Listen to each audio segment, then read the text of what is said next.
নমস্কাৰ জনাইছোঁ আটাইকে প্ৰজ্ঞালৈ স্বাগতম। নতুন বিষয় আৰু নতুন খণ্ড। 1999 চনত বিখ্যাত টাইম আলোচনীয়ে এখন তালিকা প্ৰস্তুত কৰিছিল 20 শতিকাৰ 20জন প্ৰভাৱশালী এছিয়াৰ ব্যক্তিৰ। তাত 3গৰাকী ভাৰতীয়ই স্থান লাভ কৰিছিল। মহামানৱ মহাত্মা গান্ধী, ৰবীন্দ্ৰনাথ ঠাকুৰ আৰু এগৰাকী ব্যক্তি আছিল ভাৰতীয়।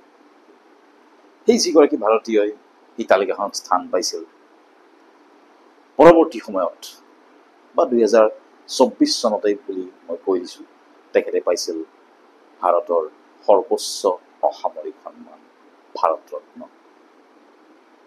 আৰু আজিৰ আমাৰ খণ্ডৰ বিষয় হৈছে ভাৰত ৰত্ন, আমাৰ দেশৰ সৰ্বোচ্চ অসামৰিক সন্মান। ভাৰতবৰ্ষৰ সৰ্বোচ্চ অসামৰিক সন্মান প্ৰথমবাৰ প্ৰদান কৰা হৈছিল 1954 চনত। আৰু 1954 চনত 3গৰাকী ব্যক্তিক এই সন্মান প্ৰদান কৰা হৈছিল। তেখেতসকল আছিল CV ৰমন, ডক্টৰ সৰ্বেপল্লী ৰাধাকৃষ্ণন আৰু চক্ৰৱৰ্তী ৰাজাগোপালাচাৰী।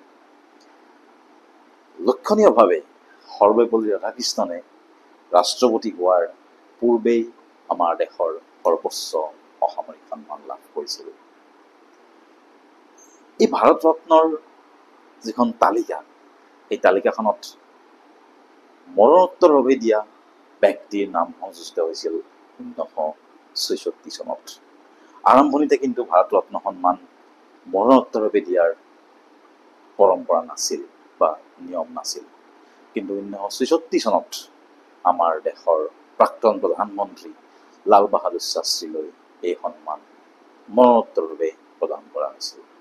তাৰ পৰৱৰ্তী সময়ত কেইবাগৰাকীও ব্যক্তিক মৰণোত্তৰভাৱে ভাৰত ৰত্ন আগবঢ়োৱা হৈছে।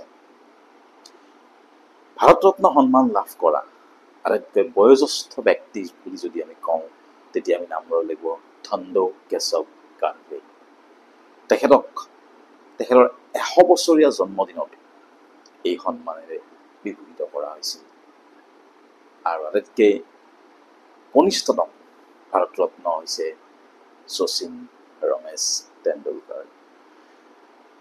মাষ্টাৰ ব্লাষ্টাৰক এই সন্মান প্ৰথমগৰাকী ক্ৰীড়াবিদ হিচাপে, অলপ বিতৰ্কৰ সূত্ৰপাত হৈছিল যে ধ্যান চান্দক প্ৰথমতে দিব লাগিছিল বা অন্য খেলুৱৈৰ কথাও আহিছিল। কিন্তু শচীন তেণ্ডুলকাৰক তেওঁৰ বিদায় বেলাত যেতিয়া তেওঁ ক্ৰিকেটৰ পৰা অৱসৰ ঘোষণা কৰিছিল, সেই সময়তে তেখেতলৈ ভাৰতৰ সৰ্বোচ্চ অসামৰিক সন্মান প্ৰদান কৰা হৈছিল।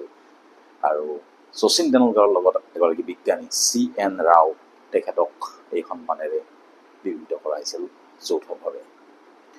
ভাৰত ৰত্নৰ তালিকাখনত দুগৰাকী বিশেষ ব্যক্তি আছে, যি দুগৰাকী ভাৰতীয় নহয়, কিন্তু তেওঁলোকক ভাৰতৰ সৰ্বোচ্চ অসামৰিক সন্মান প্ৰদান কৰা হৈছে।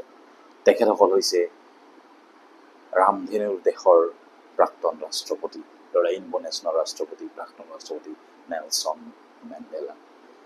নেলছন মেণ্ডেলাক ভাৰত ৰত্ন সন্মান প্ৰদান কৰা হৈছিল। তাৰপিছত আৰু এগৰাকী অনা ভাৰতীয় নহয়, তেওঁ হৈছে খান আব্দুল গফুৰ খাঁ, যাক সীমান্ত গান্ধী বুলি কোৱা হয়।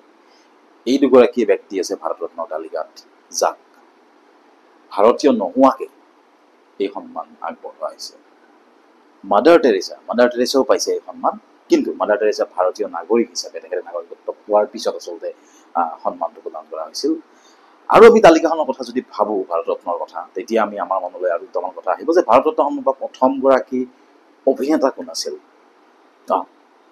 প্ৰথমগৰাকী অভিনেতা আছিল MG ৰামচন্দ্ৰন। তেখেত ৰাজনীতিতো সক্ৰিয়, বিখ্যাত আছিল, আৰু তেখেত অভিনেতাও আছিল। আৰু তেওঁ প্ৰথমগৰাকী অভিনেতা যিয়ে ভাৰত ৰত্ন সন্মান পাইছিল।